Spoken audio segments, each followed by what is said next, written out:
কিন্তু অবহেলার জায়গাটা আরও বেশি যখন হয়, শেখ আপনার থেকে এই বিষয়টি জানতে চাই। দেখা যায় হয়তো বাবা ইন্তেকাল করলেন, মা একা রয়েছেন, কিংবা মা ইন্তেকাল করেছেন, বাবা একা রয়েছেন, যে কোনো একজন।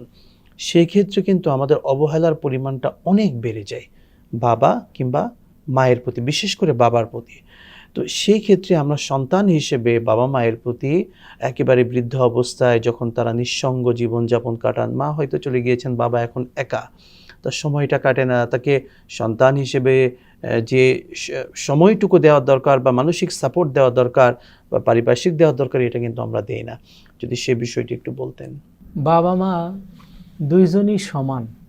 অবশ্যই। একটি ক্ষেত্রে বাবার হক বেশি, বাবার দায়িত্ব কর্তব্য বেশি, আরেকটি ক্ষেত্রে মায়ের দায়িত্ব কর্তব্য বেশি।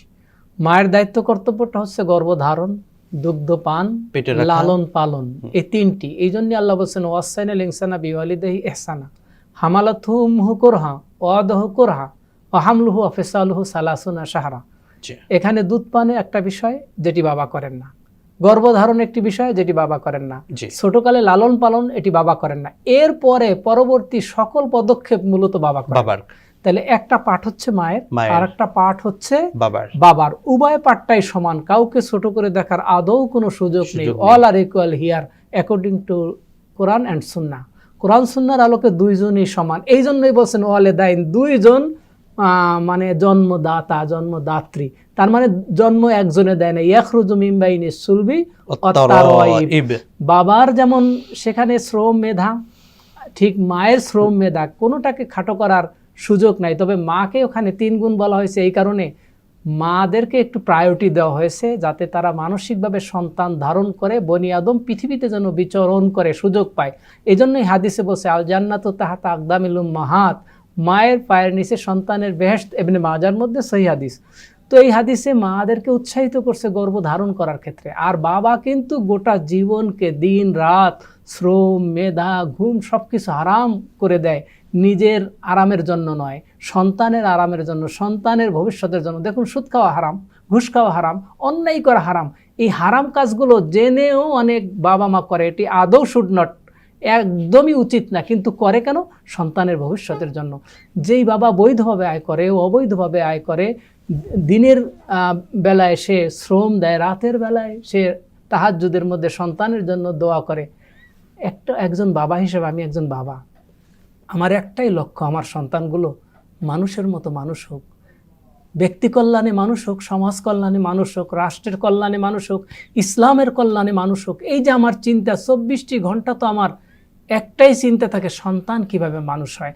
অতএব পিতা একটা ব্যাপক সময় নিয়ে শ্রম দেয়, মেধা দেয়। হ্যাঁ, মায়ের অংশ কোনো অংশে কম নয়। এই জন্য মা যদি একা হয়ে যায়, মাকে সময় দেওয়া, মাকে সান্ত্বনা দেওয়া, মাকে শ্রদ্ধা করা, মাকে আরো বেশি সম্মান করা।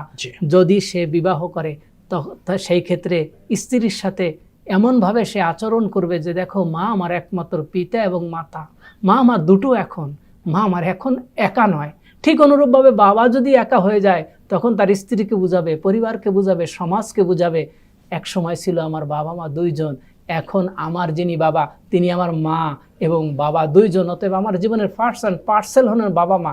আমার বাবা মা যদি না হতো আমি আসতাম না, আর আমি না হলে তোমার সাথে আমার এই সুসম্পর্ক বা সম্পর্ক হতো না, বৈবাহিক সম্পর্ক, পারিবারিক সম্পর্ক কিচ্ছুই হতো না। আমার অস্তিত্বের মূলে হচ্ছে আমার বাবা মা। আমার বাবা মা দুইজন যখন ছিল তখন দুইজনের খেদমত করছি। ইম্মা আহাদুহুমা ও কিলাহুমা ফালা তাকুল্লাহুমা উফিন ওয়ালা তানহারহুমা ওয়া কুল্লাহুমা কওলান কারীমা। আমি আরও বেশি ভালো আচরণ করব, কারণ আমার বাবা নাই। আমার বাবা যেন নিঃশ্বাস ফেলতে না পারে। আরে আমি যদি দুঃখে থাকি, কষ্টে থাকি, আমার তখন কষ্ট দুঃখ আমার স্ত্রীর সাথে ভাগাভাগি করতে পারতাম। এখন আমার স্ত্রী নেই, সন্তান আমাকে কষ্ট দিয়েছে। সন্তানের কষ্ট দেওয়া সম্পূর্ণ হারাম। হাদিসের মধ্যে এসছে ওয়াইন হুররিকতা ফালা তাসিহুমা, তোমাকে যদি আগুনে জ্বালিয়ে দেওয়া হয় তাহলেও তুমি বাবা মার অবাধ্য হবে না, অবাধ্য হতে পারবে না। এটা একেবারে সম্পূর্ণ নিষিদ্ধ। বাবা মার অবাধ্য হওয়া একজন সন্তানের জন্য জাহান্নামে যাওয়ার এটিই যথেষ্ট।